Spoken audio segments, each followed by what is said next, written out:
बहुजन सौरभ, बहुजनांच्या सामाजिक व सांस्कृतिक चळवळीचे मुखपत्र। नमस्ते, मैं एडवोकेट डॉक्टर सिद्धार्थ कामरे, दैनिक बहुजन सौरभ का मुख्य संपादक। आज विशेष चर्चा करने के लायक दो तीन चीजें हैं। जब ईडी की चार्जशीट नेशनल हेराल्ड मामले में जब हुई है, उसको को एक्यूज करके बहुत सारे लोगों को उन्होंने ये किया है चार्जशीट में ईडी ने। तो उसका जब कल वो जब चालू हुआ था तो कोर्ट ने उनको कहा कि भाई जो जो भी एक्यूज है पहले उनको सुनने दो कि क्या हुआ एग्जैक्टली मैटर्स। तो सबसे पहले प्रियंका खरगे जो उनके बेटे हैं अपने खरगे साहब के, उनका एक जवाब था कि भाई हम लोगों ने उनको नेशनल हेराल्ड को हमने पैसे दिए, वो इसलिए दिए कि वो कांग्रेस का सबसे बड़ा मुखपत्र है और हम उसको पैसे नहीं देंगे तो किसको देंगे? हम क्या आरएसएस को पैसे देने वाले? उसके बाद में बहुत सारे बड़े बड़े लोग उसमें उतरे, उन्होंने भी कहा कि भाई हमने पैसे दिया है तो कोई दिक्कत नहीं है, उनमें क्या है पैसे देना या किसी को हेल्प करना न्यूज़पेपर के लिए, ये क्या गलत बात है? तो ऐसे टाइप का ये सब हुआ, वक्त के साथ में बदलते गया सब सिचुएशंस, और करते करते करते करते उन्होंने और फिर सीबीआई को ईडी को उन्होंने कहा कि भाई आप नेक्स्ट टाइम में आइए, सबसे पहले इन लोगों को लेके आइए। उन्होंने कहा कि भाई इसमें कोई डिस्प्यूट नहीं है, हमने ये पंतप्रधान नेहरू के ज़माने से चला आया हुआ न्यूज़पेपर है, उसकी हालत ख़राब थी तो हम लोगों ने उसको हेल्प करना था तो हमने किया है, उसमें कोई गलत बात है ही नहीं है। तो इस तरीक़ा से वो मसला चला, उसमें कोई दम तो है नहीं है, लेकिन बहुत बार उसको ईडी ने मतलब ईडी को काफ़ी ज़्यादा झटका पहुंचा। हाईकोर्ट ने कहा कि ये ऐसा नहीं चलेगा। दूसरी एक इम्पॉर्टेंट बात थी शशि थरूर को, जो सब मल्टी पार्टी डेलीगेशंस पूरे विश्व में गए हैं। हम लोगों ने वहाँ जाने के बाद में जब शशि थरूर उनका वो नेतृत्व कर रहे थे और उन्होंने वो जब अमेरिकन कुछ कंसल्ट पे या कुछ कॉन्फ्रेंस में वो जब बात कर रहे थे तब उन्होंने कहा कि मैं लीडर ऑफ अपोजिशन की तरफ से हूँ, मैं कोई गवर्नमेंट का आदमी नहीं हूँ। इस बात को सभी लोगों ने बड़े चढ़ फड़ के सब चढ़ के बताया कि भाई नहीं देखो शशि थरूर कितना अच्छा आदमी है कि उन्होंने कांग्रेस को ये किया है। खैर कांग्रेस को ही मालूम है शशि थरूर के बारे में जो जो भी कुछ हुआ है। सबसे पहले जिस तरीका से शशि थरूर के और कांग्रेस के साथ में बीच में संबंध बिगड़ गए थे और बिगड़े हुए हैं, क्योंकि उन्होंने उसका नाम भी रिकमेंड नहीं किया। लेकिन काफ़ी लोग काफ़ी वीडियोस कह रहे थे कि नहीं उनको कम से कम तुम लोगों ने सम्मान के साथ में ही करना चाहिए। कांग्रेस को बहुत सारा लोगों ने अलग अलग टाइप की सजेशंस देने का काम किया है। मुझे ये लगता है कि जो आदमी ने वहाँ पे शशि थरूर जैसे अपने खड़गे साहब के विरोध में जब अध्यक्ष का चुनाव था तो कोई जरूरत नहीं थी ये सब लोगों को कुछ करके ये सब बातें करने की जरूरत नहीं थी। और उन्होंने पिछले जब से अभी इलेक्शंस के बाद में उन्होंने जिस तरीका से बीजेपी के साथ में मिलके कुछ बहुत सारे प्रोग्राम्स में उन्होंने पार्टिसिपेट किया, तो निश्चित रूप से पार्टी को लगेगा कि ये आदमी है क्या, उसमें क्या है, उसमें है वो स्टेट्समैनशिप है, वो सब कांग्रेस, वो सब फॉरेन में पड़े हुए लोग हैं, निश्चित रूप से उनका लैंग्वेज, उनका प्रेजेंटेशन, उसकी बोली बात, ये तो सब ठीक है। लेकिन मुझे ऐसा लगता है कि बीजेपी ने ये क्यों किया होगा? बीजेपी ने कांग्रेस के एक सांसद को बुला के ये पूरा उसका अमेरिका जैसे जगह पे उनको कहा कि भाई डेलीगेशन को पूरा संभालो।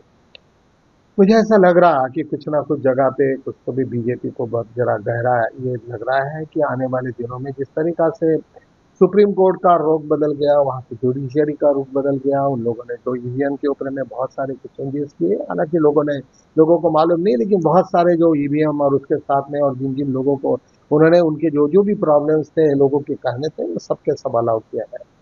तो इसकी वजह से उनको लगता है कि आने वाले दिनों में शायद उन लोगों को बहुत दिक्कत होगी, और ये भी दिक्कत हो जाती है तो निश्चित रूप से वो पूरे का पूरा बीजेपी पूरा का पूरा खत्म हो जाएगा। और बीजेपी पहले से बहुत डरपोक है और ऐसे सिचुएशन में वो काफ़ी संवेदनशील है। उनको मालूम है कि हम लोगों का क्या हाल होगा यदि हम लोग इस यहाँ पे नहीं रहेंगे पार्लियामेंट में, तो हम लोगों के हाथ में सत्ता नहीं रहेगी तो हम सब के सब जेल में ही जाना पड़ेगा। ये सब चीज़ों को यह है करके बहुत सारे डिसीजंस ऐसे हो गए कि उन्होंने यू टर्न करना चालू कर दिया।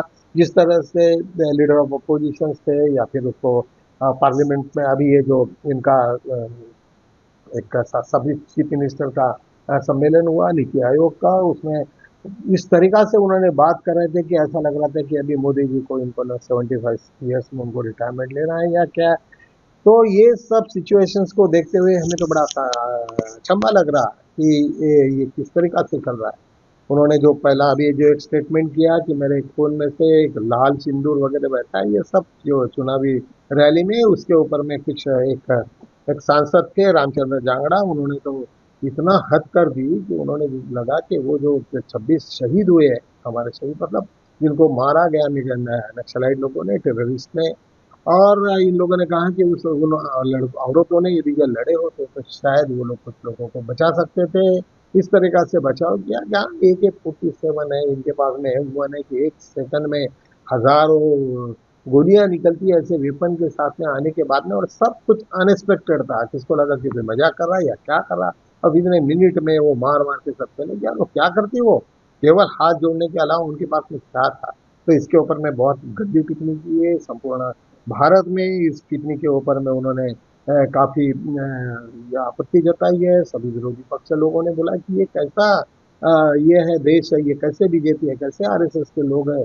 मुझे ऐसा लग रहा है कि RSS की हवा चारों तरफ से, बीजेपी की हवा चारों तरफ से टाइट हो गई है। उनको लगता है कि अभी ये जिस प्रकार से देश में जो चल रहा है, ये दो गुजराती लोगों ने जो पूरे देश को जो बर्बाद करने का जो काम किया है, निश्चित रूप से इसका भुगतान RSS के लोगों को करना पड़ेगा। तुम्हें मालूम होगा कि RSS बड़ी संवेदनशील है।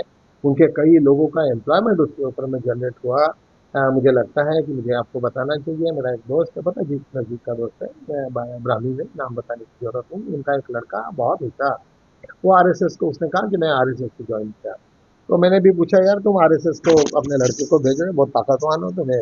तो बोले यार मैं क्या कर सकता हूँ, मेरे लड़के को लगा कि वो सही है तो वो उसके तरफ में जा रहा है। तो उसने कहा कि मुझे तो कोई दिक्कत नहीं लग रही है, ठीक है। तो कहने का मतलब क्या है कि ऐसे कई लोग हजारों के तादाद में RSS ने जो रिक्रूट किया है, ये सब पूरे प्रोग्राम में, यदि कुछ किसी कारणों से बीजेपी के ऊपर में, RSS के ऊपर में संकट आ जाता है, तो निश्चित रूप से उनको मालूम है कि हमारे क्या हाल होने वाले हैं। जिन जिन लोगों ने भी उसको हुटिंग में, ईवीएम में जिस तरीका से कुछ लफड़े किया होगा या कुछ किया होगा, तो निश्चित रूप से उन लोगों को जेल के सिवा दूसरा कोई रास्ता नहीं है। वैसे भी RSS के लोग बहुत ही पहले से बहुत डरे हुए थे, और डरे हुए मतलब उन लोगों का कोई ऐसा फाइटिंग वाला कोई ये नहीं है। चुप के वार करना ही उनका पूरा आज तक का इतिहास रहा है। इसके पहले का भी आप हजारों सालों का इतिहास करोगे तो उन्होंने पकड़ पकड़ के कॉर्नर में करके लोगों को मारा, तो युद्ध उद्ध किए, कुछ जगह पे हुआ भी उनका पार्टिसिपेशन, लेकिन वहां पे बहुत निगेटिविटी रही है। तो कहने का मतलब ये हुआ कि इन दिनों में ऐसा कुछ महसूस हो रहा है कि शायद बीजेपी को और RSS को लग रहा है कि कुछ ना कुछ खतरा होने की संभावना है। वैसे भी अभी ये 75 साल जाने के बाद में शाह की क्या हालत होगी, और उसके बाद में भी अध्यक्ष का और चुनाव बाकी है। कहने का मतलब इतना सारा तो तुम्हारे पास में है, लेकिन जब तुम्हें ये दिखता है कि आने वाले दिनों में कुछ ना कुछ तो भी तुम्हें निश्चित रूप से घाटा होने की संभावना है, या फिर तुम्हारी सत्ता जाने की संभावना है, तो आदमी डर जाता है। जब डर जाता है तो निश्चित रूप से, और इस वक्त जो पाकिस्तान के वार में तो इतनी गलतियां की है उन्होंने, इतनी गलतियां की कि उनको ये लग रहा कि अभी हम इसी गलतियों से कैसे बाहर आए। तो ये निश्चित रूप से मुझे ऐसा लगता है कि उनका ही खुद मन उनको खा रहा है। तो आज इम्पोर्टेंट बातों को, एक दो चीज़ों को मैं बताना चाहूँगा कि आप जो अभी जो पोस्को का एक मैटर बना, एक जिनका एक बहुत बड़ा मसला पोस्को एक्ट के तरफ है, जिसमें protection of the child from sexual offences के ऊपर में था। एक ऐसा मसला हो गया, एक माइनर लड़की थी, उसके साथ में रेप का मैटर था। रेप होने के बाद में वो सब मैटर सेटल हो गया। मैटर सेटल में वो आदमी ने उसके साथ शादी किया। शादी होने के बाद में उसको एक बच्ची भी है। लेकिन जो एक्ट हुआ था वो 16 साल के नीचे में थी, 18 साल के नीचे में थी, तो निश्चित रूप से वो ऑफेंस तो लगा था उसमें। तो वो सब मैटर चलते चलते जस्टिस ओक के पास में आया और जस्टिस भुयान के पास में आया। जब ये दोनों भी मैटर आने के बाद में उनको लगा कि भाई अभी इनका अच्छा लाइफ चल रहा है, उनकी बच्ची हो गई है, और इसको हम लोगों ने जेल यदि डाले तो ये कौन से टाइप का जस्टिस हो जाएगा। तो निश्चित जस्टिस ओका को जिस तरीका से लोगों ने सब सम्मान करते हैं, तो उन्होंने कहा कि नहीं, उसको 142 में डालेंगे हम लोग। और 142 के तहत में उसका डिसीजन हुआ कि उसमें से उसका एब्सोल्यूट जस्टिस में उनको विदा ये कर दिया, उनको उसमें रिहा कर दिया, और किसी भी प्रकार का उसके ऊपर रहने लगा। मित्रों, मुझे बताने का एक ही मतलब है कि ऐसे बहुत सारे सिचुएशंस में कुछ आदमी गलत काम हो जाता है या कुछ हो जाता है, लेकिन एक उनके लिए एक अपॉर्चुनिटी बनी है कि जिन जिन लोगों ने भी कुछ किया होगा तो ठीक है भाई, मैं तुझसे साथ शादी करता हूँ, सब साथ में रहेंगे, तू भी, तेरे साथ में हम अच्छे से ढंग से रहेंगे, जिसकी वजह से उसे तकलीफ नहीं होगी।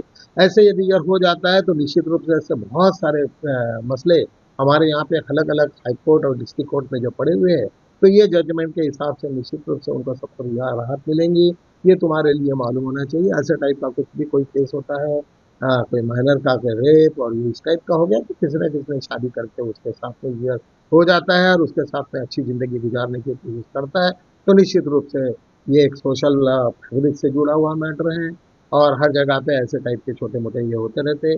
एक वैसे ही एक 302 का उनके साथ में एक मैटर लगा हुआ था जस्टिस ओक के सामने में। इस मैटर में ऐसा हुआ था कि जिसने वो उसको 302 का मतलब वो एक अटेम्प्ट टू मर्डर है। अटेम्प्ट टू मर्डर मतलब खून करने केस में। उस केस में ऑलरेडी डिस्ट्रिक्ट कोर्ट में इन लोगों ने कुछ एक एफिडेविट फाइल किया था और एफिडेविट फाइल करने के बाद में इन्होंने कहा कि भाई ये जो एक्यूज्ड है ये उसमें से कोई उसका लेना देना नहीं था। ये सब होने के बाद में भी नीचे के कोर्ट ने वो अदालत से उससे कुछ सुनवाई नहीं हुई और वही मैटर सुप्रीम कोर्ट में गया।